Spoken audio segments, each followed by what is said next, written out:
Welcome back to Aeons and Legacy. We're doing Chapter 5, The Darkest Night. Without further ado, let's get going. We know the routine, and we know how painful it's going to be. I'm just going to shuffle up the turn order cards, and we're going to see who goes first. We're going to do one complete turn an episode. It's how I've always done these. I seem to be able to do that pretty well, and try and catch errors and things. All right, let's see who goes first. Oh, and it's going to be Astria. All right, Astria. Let's go over to Astria's area and have her take the very first turn. All right, this is pretty cool. So the first thing we do, forced focus. At the start of your first turn of the game, focus your breach 2 times.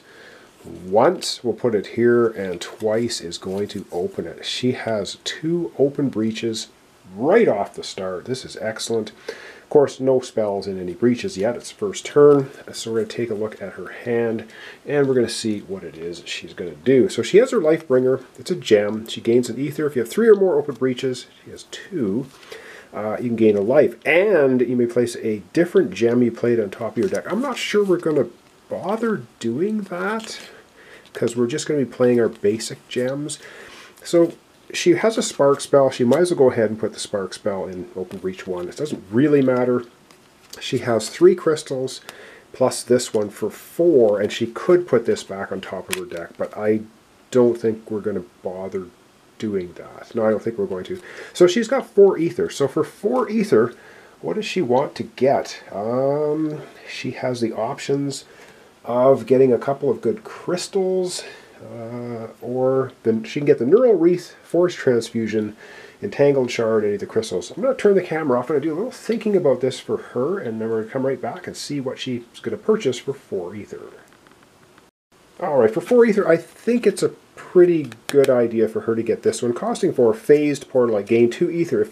If your breach 3 is open, which it already is, you gain an additional ether. So this is going to give her 3 ether right off the bat. So she's going to purchase that. That's basically the end of her turn because she's played everything. She's going to put her cards back in this order. We want to have Lifebringer next to that really good gem so that she can put it on top of her deck next time she plays Lifebringer. All right. Now we could have actually opened open breach 2 with 3 ether. Or could have focused 4, but I think we want to get that gem in there to start with. We want to start getting some powerful spells as quickly as we can. So 1, 2, 3, 4, 5. Of course, this is going to be for her next hand. She's got her Astria gems and a couple of more sparks, and that's going to be her hand for her next turn. All right, let's go back to turn order. Oh yeah. All right, turn order time, and we have Death Maiden going. All right, so our breach mages get to go first, getting the jump on the Haze Fiend. Over we go to Death Maiden, and let's see what she's going to do. Alright, and Death Maiden 10 health. Of course, she does not have any spells in any breaches. She also has Ignite. At the start of your first turn of the game, which is right now, gain 2 charges. So she gets 2 charges. The little crystals from the fish tank from the pet store. But anyway, there we go. Bug Zapper, and she's got 4 of her crystals. So this is a spell.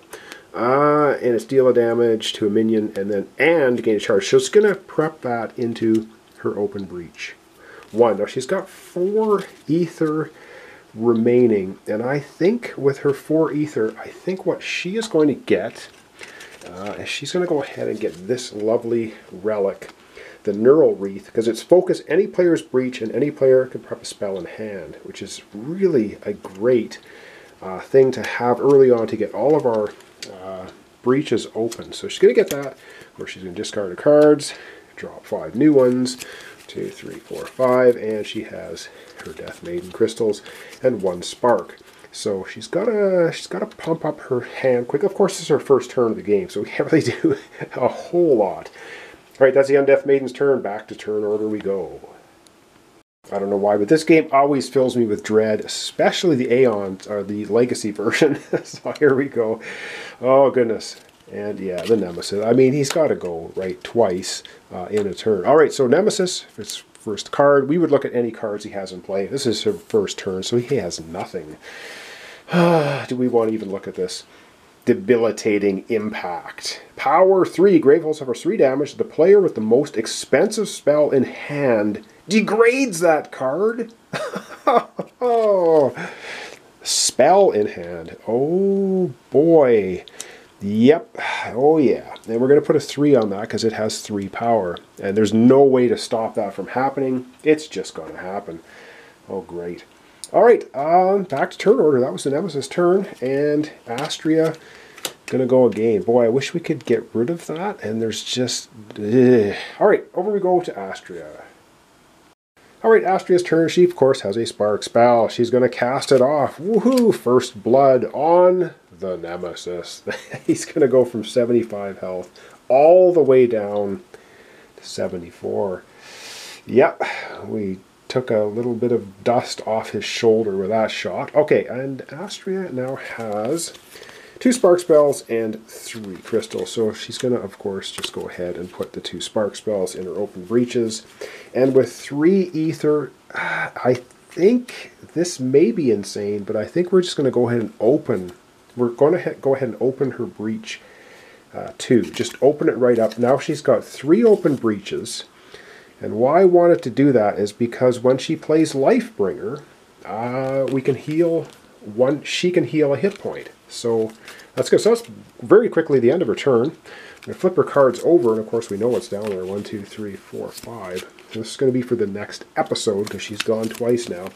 She's going to have this phased Portalite, which gives her an additional ether because she has 3 open, and Lifebringer, gain 1 ether if you have 3 or more open breaches, which she does now, gain a life, and she'll be able to put this back on top of her deck. So she's geared up pretty good. Of course, that's going to be in the next episode. Oh boy. All right, back we go to turn order. This game is always a slow burn, and it gets very nasty mid to 3/4 of the way through. All right, there's only 2 cards left. It's either Death Maiden or the Nemesis, and it's the Nemesis, so Death Maiden's going to be pulling up the end of the episode. All right, I'm going to put a card down. We've got to do our cards first in order from left to right. We only have 1 card. 1 power is coming off this debilitating impact. Ooh! All right, and then we got a new card. What do we got now? It's another power. The Creeping Curse. We can evolve it, though. It doesn't have evolve stickers on it yet. All right, what's its power? So its power to unleash. Any player suffers 2 damage. The players collectively discard 2 cards in hand. That doesn't sound catastrophic. It doesn't sound too awful. However, what's awful is both of these cards now have 2 power, which means they're both going to trigger at the same time, which is a double whammy. So we could evolve that one. I'll have to do some thinking in between episodes to see if we want to bother doing that.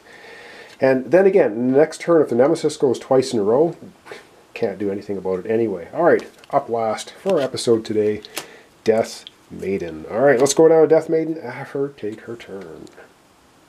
All right, here we've got Death Maiden. She's got her Bug Zapper, which she's going to fire off, which is deal damage. If the damage is to a minion, deal additional damage, and you gain a charge. So there's no minions out, and of course the Nemesis is not a minion. He's the big bad Haze Fiend. So the Haze Fiend's going to take 1 damage, but Death Maiden's going to get a charge, which is pretty cool. So she's up to 3 charges. We're gearing up to take out some minions. If we see them, I'm sure there's a bunch of minions going to happen. All right, we've taken the Nemesis down another one to 73. Oh yeah. All right. Death Maiden now has 4 more ether and a spark. She's going to put her spark here. She's got 4 more ether. She does have a focusing resource. Probably not going to waste any ether opening or focusing her breaches. Not really worth it, but she's got the Neural Wreath. She does have 4 ether though, so I think we better... Oh boy, we've got a degrade spell. She's probably going to end up getting, I think... What is... Oh, hang on. I think the best one for her is gain 2 ether. If your breach 3 is open, gain an additional ether. No, that's the one we wanted, sorry, for Astria. I think this is the one that works well for Death Maiden. Gain 2 ether. If you have 3 or more charges, gain an additional charge. This is the one that's going to work best for Death Maiden. So she's going to purchase that with her 4 ether. She's going to put her cards back in any order, which of course are just like that. Flipping her deck over. 2, 3, 4, 5. tension in this game is just a lot. And then she's going to have her 4 crystals, and she's going to have her neural wreath for the next episode. So that was the opening of the game. We're going to zoom out. We're going to wrap up for today. Alright, so we're off to a slow start. It's always a slow start in this game, but as you know, things are going to get way uglier before they get prettier.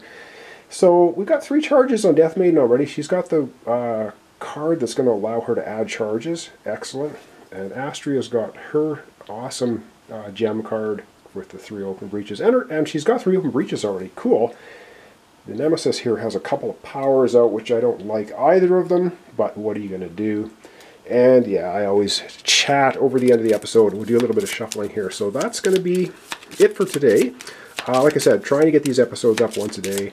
We'll see how it goes, of course, through the Christmas season right now. So things could get a little busier. Of course, I'm working as well. I don't have vacation at this time. Of course, Christmas Day, New Year's Day, I have off. But other than that, working pretty much all the other days. That's going to be it. So thanks so much for watching along.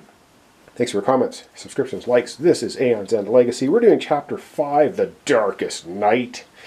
And pretty much, what's interesting is the 21st, when we started this series, was indeed the darkest night here where I live. So there you have it. All right, thanks so much, and we'll see you in the next episode.